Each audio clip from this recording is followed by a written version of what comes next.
Síndrome de Gabriela, Gabriela mesmo, Jorge Amado? Isso. Ah, sim, que eu nasci assim, eu cresci assim, vou ser sempre assim. E- Eu acho que esse tipo de gente, né? A Gabriela é um nome tão bonito, mas é por causa da fofa. música, né? É por causa da música. Eu nasci assim, eu cresci assim, Assim, vou ser sempre assim. assim.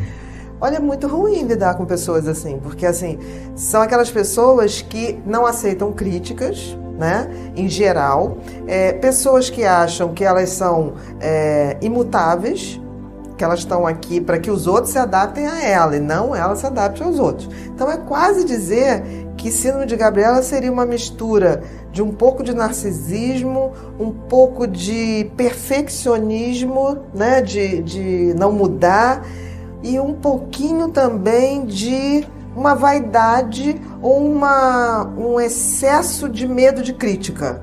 Não aceita crítica. Sim. Em geral é isso. Né? Porque assim, você se relaciona com uma pessoa e aí você fala com todo carinho, puxa, é tão chato às vezes quando você faz isso, falar da nossa relação, sei lá, em público, quando estão os amigos jantando, que por sinal isso é uma coisa horrorosa, né? Porque tem umas pessoas que resolvem transformar reuniões de amigos para fazer uma DR que não é feita em casa. Exato. Então a pessoa começa assim, fulano, você contou pra Bia que você fez isso, aí fulano vai, e a pessoa que... E a gente vai se sentir... Eu me sinto constrangidíssima, aí eu mudo logo de assunto. Aí eu falo assim, não, nós já pedimos não sei o quê, vamos pedir, tem um pastelzinho aqui com uma delícia, tem uma entradinha.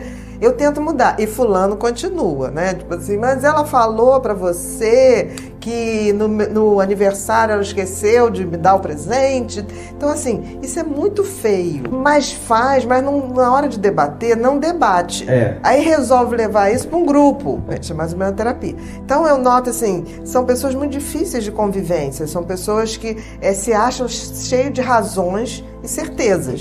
É porque ela se sente magoada, né? A pessoa interpreta uma crítica construtiva. Eu acho que qualquer crítica só vale se for construtiva. Se você não tem uma coisa para propor, você não pode falar para a pessoa. Você só pode criticar se você fala, olha, vou te dar um toque, faz assim, tenta dessa maneira, porque senão é inútil. Também tem que ser de uma forma delicada também. Sim, sempre muito afetuoso e sempre com muito carregado de... Você já dá a sugestão, porque você falar o que está errado sem dar a sugestão, exato, não adianta também. Você só está fazendo uma crítica sem sentido. Eu acho que são pessoas muito difíceis para amizade e para qualquer relação afetiva, uma relação de mais convívio, porque são pessoas que acham realmente que elas não têm que mudar. Eu acho que em geral é um pouco um traço de personalidade, né? E que são as pessoas mais difíceis de mudar, né? Quando a gente vê assim, transtorno de personalidade, é muito mais difícil de tratar do que, por exemplo, um transtorno depressivo ou um transtorno de ansiedade, porque quando a gente fala transtorno de personalidade, a gente está falando antes de ser uma doença ou um transtorno, é uma maneira da pessoa ser. É um jeito dela. Exatamente. Então, pessoas que têm síndrome de Gabriela, elas têm uma tendência elas sabem às vezes que estão erradas, elas sabem, mas elas predispõe assim, se gostar de mim vai ter que ser assim, como se fosse assim, amor incondicional, se você me ama você tem que amar todos os meus defeitos. Isso não é verdade, até porque a gente está aqui, eu acredito muito nisso, para evoluir. A gente não está aqui para ser satisfeito e para ser paparicado o tempo todo. E eu costumo dizer que certos toques assim de dar, só quem é amigo. Porque assim, a gente só ouve aquilo que vem com uma nutrição de afeto. Então você tem que ter a certeza de que você está falando com a autoridade do amor, e a pessoa que está ouvindo tem que ouvir também com a recepção amorosa, de tipo que aquela pessoa está falando pro teu bem. Né? Então eu noto que as pessoas que têm muito esses melindres, você às vezes fala assim, nossa, essa cor, a pessoa, antes de você falar que a cor favorece, né, a pessoa já fala, mas eu gosto, assim, se defendendo de um ataque que não houve. Você vai falar que a cor estava bonita. Né? Exatamente, a pessoa não espera, é como se a pessoa tivesse o tempo todo pronta para se defender de um ataque que não virá. Se o ataque vier, aliás, ele virá de alguém que não é afetuoso. E aí, ok, você entende que a pessoa está preparada, mas também não se lida assim. mesmo que fosse uma crítica desagradável, alguém desagradável, você sai disso, tá bem, ok, que bom, tipo assim, mas eu gosto dessa cor, eu tenho uma afetividade com essa cor, você dá uma saída.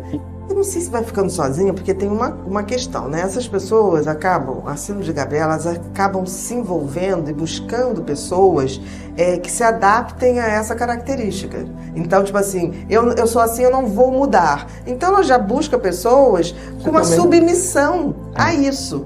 Aquelas pessoas que imploram um afeto. Então, com essas pessoas, pode até que dê certo. O que nunca vai dar certo é que essas pessoas nunca vão evoluir. E aí eu te digo uma coisa, se uma pessoa tem síndrome de Gabriela, ela passa nessa vida sem cumprir a única função básica que a existência humana tem, a gente evoluir e transcender. Então é como se jogasse fora uma vida. Eu tenho pena dessas pessoas. Exatamente. Porque o propósito da vida é a transformação. O objetivo da vida é sermos pessoas melhores. Né? E não tem ninguém que não tenha algo para mudar, não tem ninguém que tenha algo para melhorar. Até a véspera da gente morrer, ou até uma hora antes da gente morrer, a gente pode ainda se arrepender, deixar uma palavra de afeto para alguém. E isso é uma coisa de estudos mesmo. A pessoa que está prestes a morrer, as horas que antecedem a morte, se ela está viva, é que ela tem mais necessidade de falar coisas que ela não disse, dizer coisas para pessoas afetuosas, pedir perdão por algumas coisas e lembrar de momentos felizes. Então, tipo assim, se a pessoa parte do princípio que ela não erra nunca, nem nesse momento ela vai ter essa generosidade, essa grandiosidade de no finalzinho ainda estar mudando alguma coisa, porque o que fica da vida é essa mudança. Olha, eu acho que tem algumas síndromes de Gabriela que vai ser por uma questão de insegurança. Tá? Que é tratável. Que é absolutamente tratável, porque a pessoa vai, tipo assim, me ensina a não me melindrar tanto, me ensina a mudar, mas sem me sentir agredida, né, ou rejeitada. Eu acho que existe uma parcela aí. E acho que existem outras que têm um pouco, muito no narcisismo. Tipo assim, a vaidade, eu não mudo porque eu sou assim, e tem quem queira. Porque tem isso. O síndrome de Gabriela ainda tem isso. Tipo assim, você não me quer? Tem outro que quer. Tem quem quer. Mas a questão não é querer ou não querer, porque a gente veio aqui para melhorar, para evoluir. Independente se o outro quer ou o outro não quer. Então essa pessoa está desperdiçando a vida. Olha, primeiro assim, narcisista existe em qualquer lugar, não é só na relação afetiva. Existe na família, existe no amigo, numa relação profissional. No trabalho, exatamente. Mas vamos primeiro botar uma coisa. O narcisista, ele é um transtorno de personalidade. O que significa isso? Antes de ser uma doença, é um jeito da pessoa ser. É uma maneira da pessoa ver o mundo e se comportar no mundo. O narcisista é uma personalidade em que ele quer aplauso. Ele veio ao mundo para ser aplaudido, reconhecido por sua grandiosidade, e ele acha que tem direito a tudo de bom que a vida puder dar. O que acontece com o narcisista é que ele não se relaciona, ele tem relações muito vazias, muito rasas, porque ele não troca afeto. Porque ele te trata muito bem no início, pode ser homem, pode ser mulher, tá? Ele te trata muito bem no início, mas para que você vire um fã dele, para que você ache maravilhoso, para que você ache que dê a ele esse reconhecimento que ele quer. Ele sempre vai ter muita inveja dos outros, porque o narcisista, ele realmente acha que se você tem uma coisa boa, ele quer aquilo para ele, para fortalecer. Ele acha que merece ser melhor que você. Então, quando você tem algo, ele nunca vê, tipo assim, coisa bacana, meu amigo conquistou isso. Ele fala assim, ele conquistou, aquilo era para mim. Se ele não tivesse conquistado, aquilo me pertencia. E ele acaba te sabotando um pouco isso, né? Ele sabota as pessoas, porque na realidade ele não tem... Se essa pessoa que falou que seu parceiro é narcisista, essa pessoa vive uma solidão. Porque ela não tem uma parceria na realidade. Não existe essa parceria. Não, porque assim, ele chega na vida sempre muito bacana, contando em geral uma história para você admirá-lo, para você admirá-la, nesse sentido assim, de ter a plateia, mas na realidade o que ele quer é que você ache ele maravilhoso. E tem uma coisa também, além de muito invejoso, o narcisista, ele faz você, ele depois que te conquista, ele começa a fazer com que você se sinta mal. Nada teu é tão bom, nenhum amigo teu é tão maravilhoso. Por quê? Porque ele quer que você veja que só ele é fonte da sua felicidade, que você não pode ser feliz sem ele. Então, ele é muito natural que ele vai acabando minando a sua autoestima. Ele se aproxima da pessoa porque acha aquela pessoa luminosa e ele quer aquela luz. É uma vampirização. O narcisista é um grande vampiro. Ele está ali porque ele quer aquela luz que você tem, mas ele quer aquela luz iluminando ele. É como se você fosse um holofote. Mas o narcisista, por exemplo, é uma das grandes personalidades que estabelece uma relação tóxica. Porque ele precisa que você fique mal para ele cada vez ficar melhor. Então, assim, não há uma afetividade. É uma coisa muito rasa. Se você fosse relacionar com um narcisista, por exemplo, um amigo narcisista, ele só fala dele. O quanto ele é maravilhoso, as coisas que ele fez. Se você vai desabafar alguma coisa, ele não ouve. Escuta. Não, ele não ouve. Ou então ele fala assim, não, mas isso aí que passou é uma fichinha. Eu já tive isso. É uma competição, sempre pelo holofote. Na relação com o narcisista, você vai ser o holofote. Então você vai pegar a sua luz e vai botar para ele brilhar, vai virar para ele brilhar. Além de ser muito invejoso, o narcisista ele tem uma coisa, ele trai muito. E por que ele trai? É como se ele precisasse de uma reserva de holofotes.